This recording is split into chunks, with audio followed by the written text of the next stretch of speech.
श्रीसूर्यदेवदैते तव सुप्रभातम्। चित्ते करोमि सवितारमनन्तमाद्यम्, रक्ताम्बराभरणभूषितमत्तमूर्तिम्, सम्पुल्लपद्मविलसत्करपद्मजं त्वाम्। श्रीसूर्यदेवदैते तव सुप्रभातम्।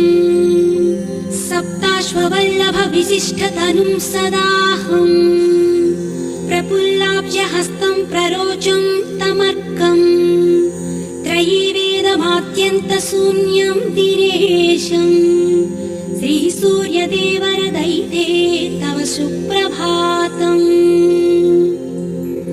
महेन्द्रप्रतिष्ठाक्रिया सुप्रसन्नम्, तमादित्यमारोग्यदातारमीडे, जगज्जन्महेतु